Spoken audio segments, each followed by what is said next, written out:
Salut, salut et bienvenue à la chaîne du bien-être où nous aidons nos jeunes sœurs à développer leur bien-être émotionnel pour mieux bénéficier des grâces et talents qui résident en elles.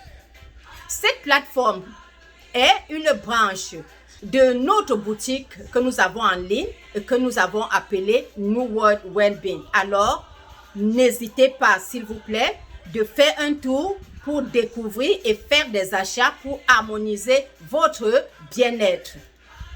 Aujourd'hui, nous partageons avec vous la première des 7 clés que nous avions sélectionnées pour stimuler le bien-être émotionnel de nos enfants. Si nous avions choisi cette première clé qui consiste à connaître les origines et le passé de vos parents, je parle de vous, le couple, c'est justement parce que cette clé est le centre, est la source de plusieurs comportements, attitudes et réactions que nous avons à transmettre à nos enfants. Alors, il est important de savoir. Et si vous avez déjà ces informations, mes enfants, mes jeunes sœurs, ce n'est pas pour venir importuner votre conjoint ou votre conjointe, mais c'est juste pour venir harmoniser, vous aider à donner un bon exemple à ces enfants que vous avez et qui sont appelés aussi à grandir. C'est pour vous compléter parce que vous formez déjà un. Vous formez déjà un. Donc, si vous avez déjà ces informations, ce n'est pas pour autant pour venir insulter votre épouse ou bien votre époux. C'est pour savoir comment l'aborder. De telle sorte que s'il affiche un comportement maladroit, que vous ne fassiez pas de ça un grand débat, que vous sachiez que ça vient de quelque part et que de ce fait, comme vous formez déjà un, vous allez tout faire dans votre intimité pour lui faire comprendre que ce n'est pas bien pour le futur de nos enfants. C'est dans ce sens que je vous demande d'aller vous informer sur le passé de vos parents. Et surtout parce que ces enfants que Dieu nous a donnés et qui sont les richesses de Dieu, nous ne sommes que des gardiens, nous observent. Ils nous observent et enregistrent tout ce que nous leur donnons comme message, comme geste, comme émotion et j'en passe. Par exemple, si vous êtes une femme, je dirais peut-être nonchalante, pas active, ou bien que vous êtes un papa dominant, ou bien un papa violent, c'est des choses que nous devons éliminer de nos maisons pour le bien de nos enfants. Je vais en parler de ça dans les prochaines clés parce que le monde, nous voyons la société aujourd'hui remplie des enfants et des criminels et tout ce qu'on peut avoir comme enfants avec des problèmes mentaux parce que ça part de la famille. Ça part de la famille et nous ne voulons pas que nos enfants soient comptés parmi ces enfants. C'est pour cette raison que je suis en train de faire ce que je fais pour qu'ensemble nous puissions sauver des vies, les enfants, mes jeunes sœurs. Alors, si vous aviez eu la grâce d'avoir des parents travailleurs, des parents déterminés, des parents calmes, des parents réservés, des parents organisés, des parents joyeux, des parents croyants, c'est une grâce.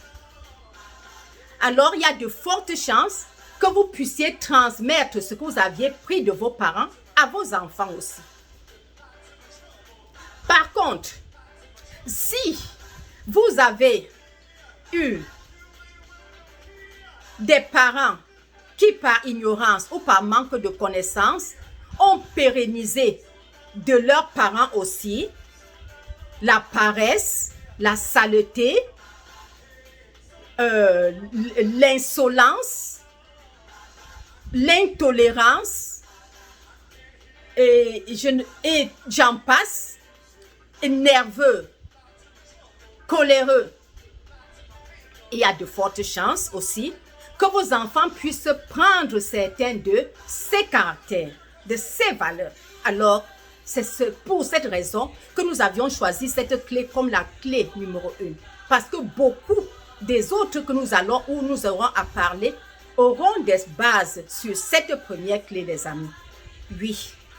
Faites vraiment, sincèrement cet exercice-là. Si votre conjoint ou votre conjointe ne vous dit pas la vérité, vous êtes déjà dans un couple, vous avez des proches qui vous connaissent mieux.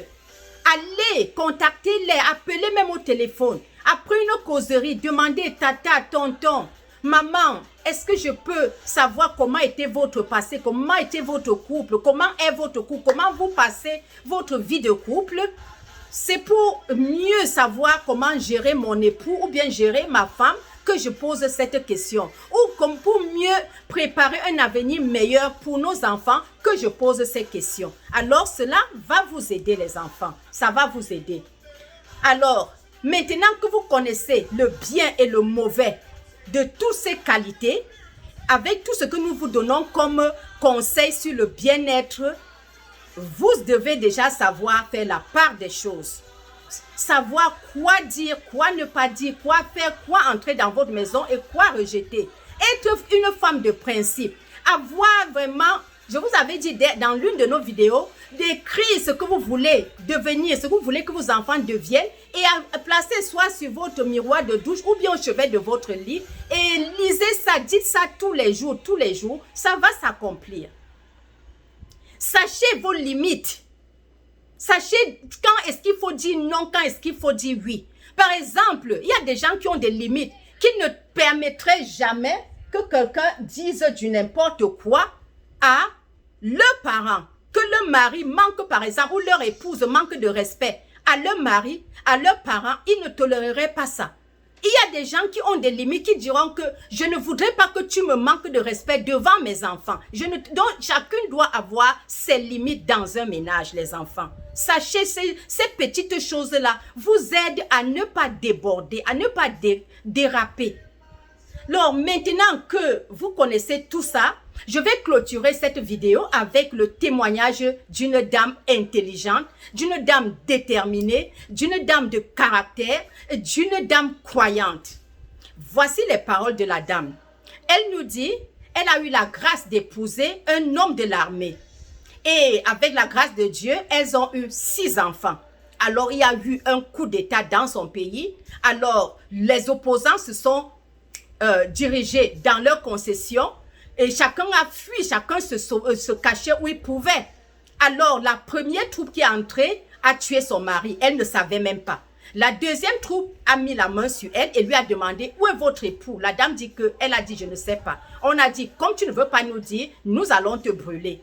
Alors, elle dit qu'ils ont versé l'essence sur son visage, ont attaché ses 2 mains, versé l'essence dessus et ont craqué l'allumette dessus. Elle brûlait au vu de ses enfants. Son visage s'est brûlé pendant que les gens l'ont attendu que le feu la consume pendant un bon moment avant qu'il ne quitte le domicile. Alors quand ils sont partis, c'est là où elle dit qu'elle s'est enroulée comme ça pour éteindre le feu quand la corde même qu'on avait attaché les mains s'était déjà brûlée jusqu'à se couper.